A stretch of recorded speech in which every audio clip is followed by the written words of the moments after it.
my earliest memories, I was in my grandmother's home in Jordan in the Middle East. We were arranging flowers in a glass vase when she held it up and then looked at me and said, "A girl is just like this perfect glass vase. If it gets cracked for any reason, you can never fix it or glue it back. It will always be seen as cracked."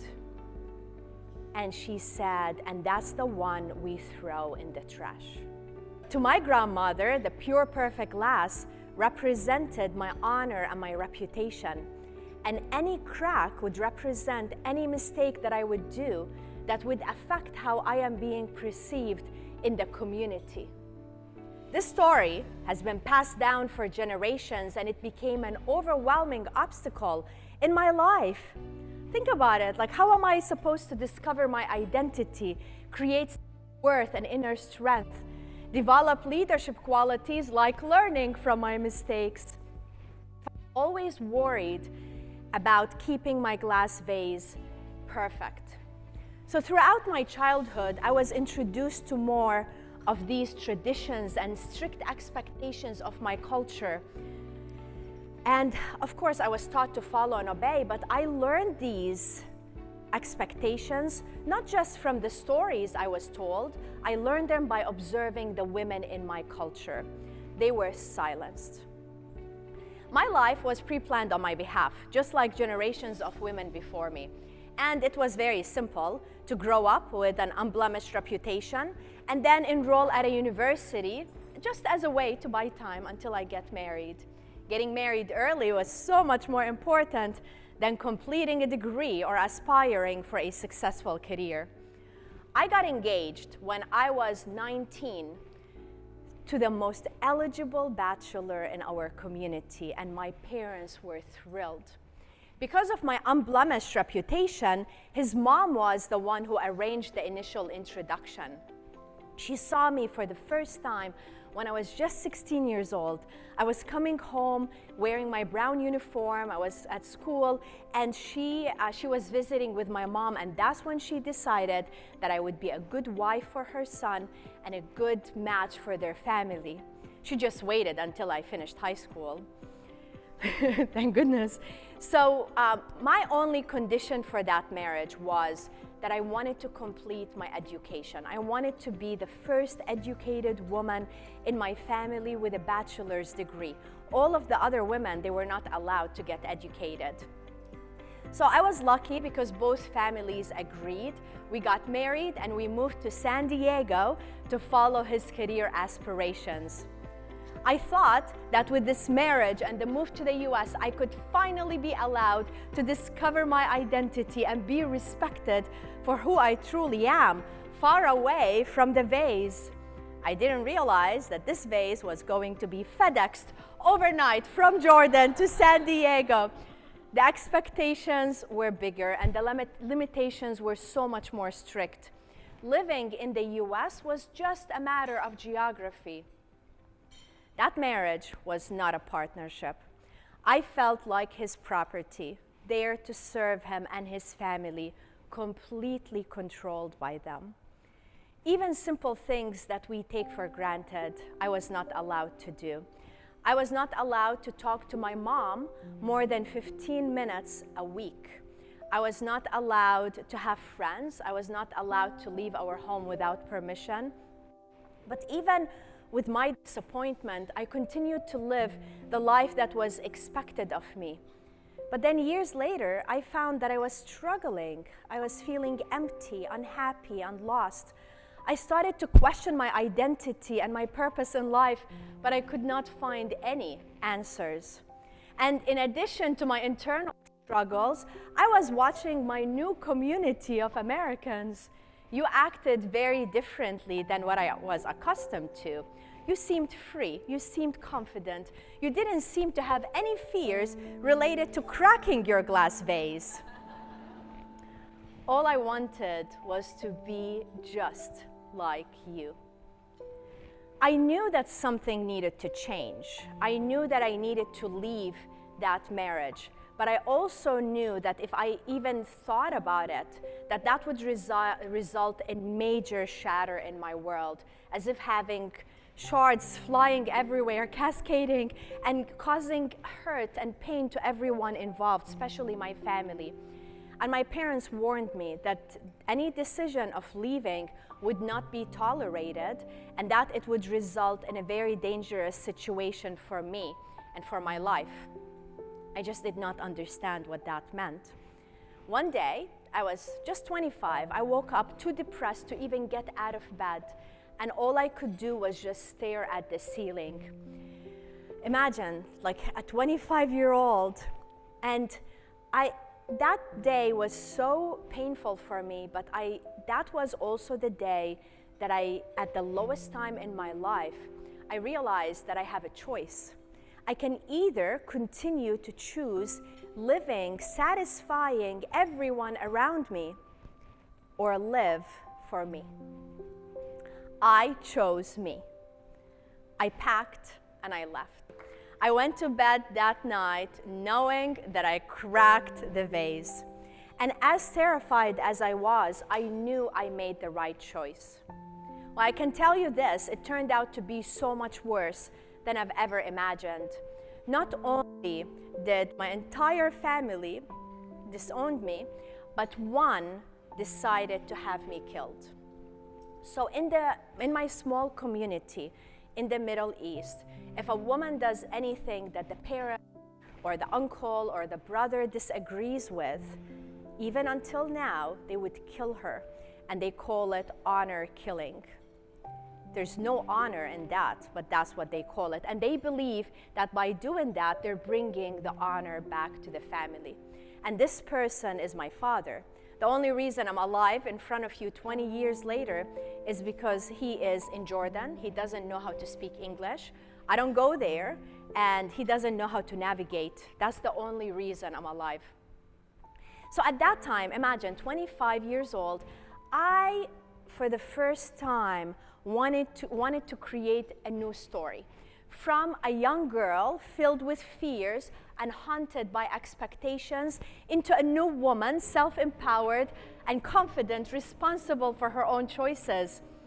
I just didn't know how to do that. So the only thing I know is that knowledge is light and ignorance is darkness. And I decided to enroll in a master's in business program at the University of San Diego.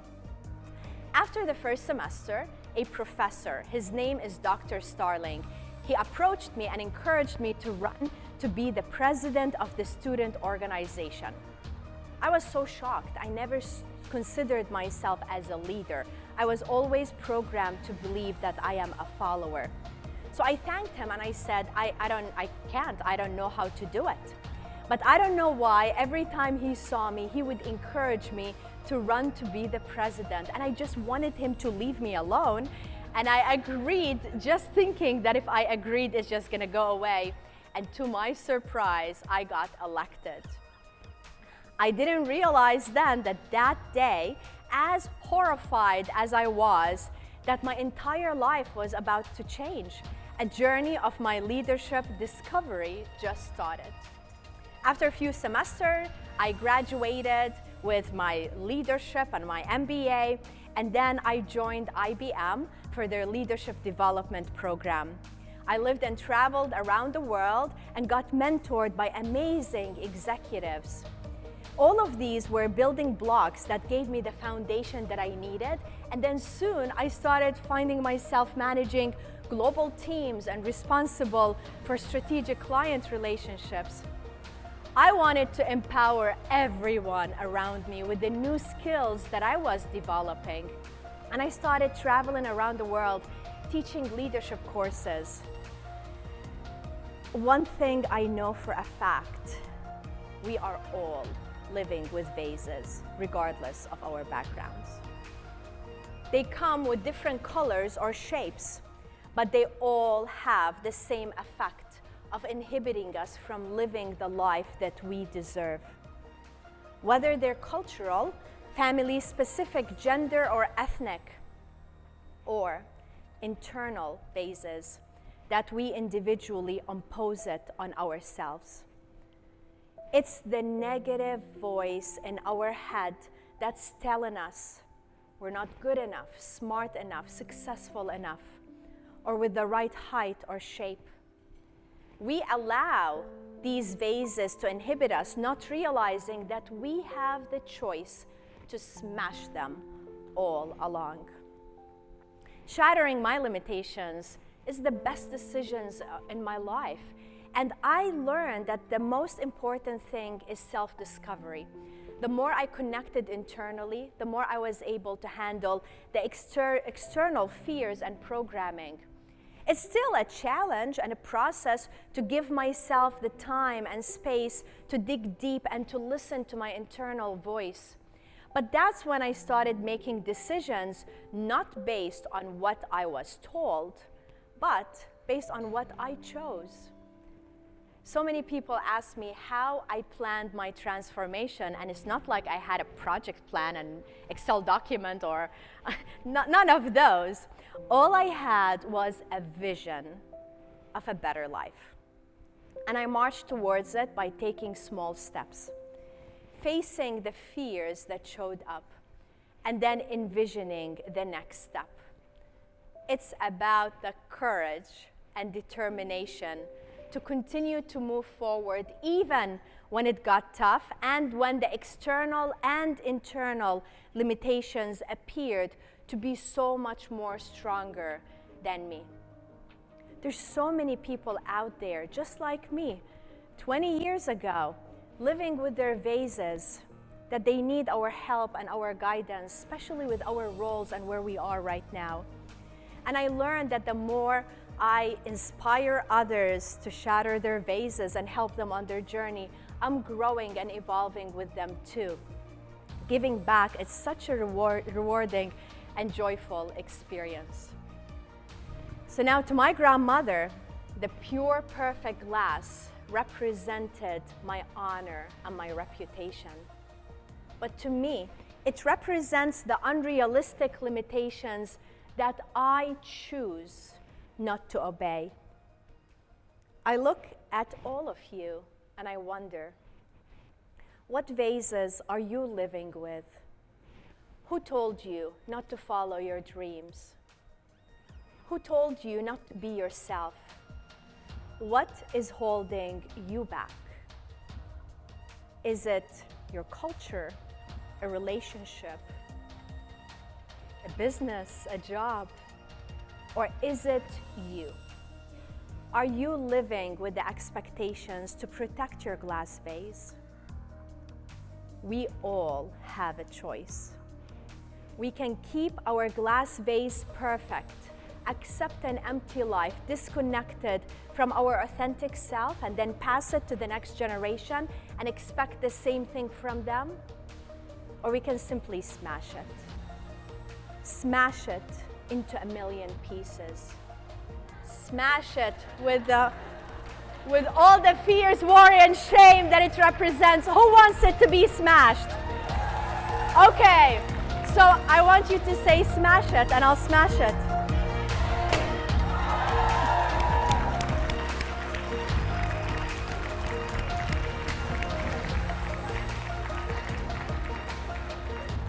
As women, we were told early on to be perfect and not to have any cracks, because just like what Mike said, that a vase with a crack, you can never fix it, you can never glue it back, and that's the one we throw in the trash. But in reality, our cracks are our experiences, our uniqueness, and this is what we want to be able to get to a point to feel more and more proud of and show it to the world and be examples for others, specifically young women, to learn from this journey, to learn from our experiences, and to continue to shatter their vases, which is so powerful. As if it is part of our life's journey, it's part of our purpose to shatter one vase after another. Because again, when you shatter one vase, another one appears. It's not like you shatter it and you're good and life is great. There's always going to be another vase. But in the process, we become stronger, we become more confident, and life becomes so much happier. Of course, there's going to be consequences. I'm still dealing with the consequences. I think I'm the only one who was so excited that because of COVID, they closed the airports. So I was the safest ever. I was so happy. I'm like, keep it this way. So I would rather deal with these consequences and be in front of you today, hopefully inspiring you to break your vases, than the other options. I lived in Japan with IBM on an international assignment, and one of the things I learned as I lived there is this beautiful image. So in Japan, if they have a nice pottery and it gets broken, what my grandmother would say, throw it in the trash. But what they do is they glue it back with gold, copper, and silver. They mix it all together and they use that to glue the pottery back together. And they believe that now it is so much more valuable and beautiful than when it was before. Can you imagine if we start observing our life like this? Can you imagine how our view of ourselves, the view of our community, the expectations that is imposed on us, how all of that is going to change because we realize that we're so much more beautiful and so much more valuable because of our beautiful cracks? How many of you would like to start seeing yourself like that? Yeah, absolutely. Now, the second lesson is feel the fear and take action anyway. And that is a message that kept coming to my mind throughout the difficult time. And it's just feel the fear, take action. And that's something I recommend for you. Like, take a picture, put it in front of your office, put it on your mirror. We need to remember that fears will always be here. It's not like we're gonna ever be in a place where there's no fear. And that's why a lot of people tell me, wow, you are so fearless. It's not that I'm fearless. I experience fear every day. I have to live with fear, but it's a matter of feeling the fear, realizing that it will always, always be here, and take action. And I'm not saying feel the fear and jump off a cliff. I'm just saying it's calculated decisions, and sometimes it is small steps. Just like with my life, it is envisioning the next step, taking action, feeling the fear, doing the best with what you got at the moment, and taking the next step. We need to be done with being afraid. I hear so many women that are afraid in speaking up in meetings, afraid of presenting, afraid of starting a business, afraid of writing a book. It's always fear, fear, fear. And imagine how much it is stopping us. We cannot wait for the government or the community or the family or the companies to start valuing more and more women. We cannot wait. We need to start with that. We need to appreciate our cracks. We need to feel the fear, and we need to continue to take action. That's the only way we're gonna change the statistics and everything we experience right now. That's the only way we get more women in business, more women in leadership, more women in government, and that's what we want more of. And then next one is knowledge is light and ignorance is darkness. Honestly, this is what saved me. If I did not finish my bachelor's, and that was my only condition for that marriage, I would not have been able to survive on my own. So when I left, I got my bachelor's and I had a job with Merrill Lynch. I was barely making anything, but it was barely enough to cover my expenses when I escaped. If I did not have my education, I would not have been able to stay. So think about how many women stay in an abusive relationships because they don't have the financial means, they don't have the education, they don't have the right jobs. And that is also with the education, it's not just the college degree, it's not just the bachelor's or the master's, it is self-knowledge. When was the last time all of us gave ourselves time to get to know who we are, to dig deep, to reflect on what truly we want in life? We are raised to to believe that our role is to nurture everybody. But if we give ourselves time, that means we're selfish or we're not caring. And it's not that at all. It's a matter of self-knowledge, self-reflection, understanding how we're making these choices in our lives. Are they because of the pressure we're living with externally, or is it because of what we believe is the right thing for us? So who's ready for the surprise? Come on!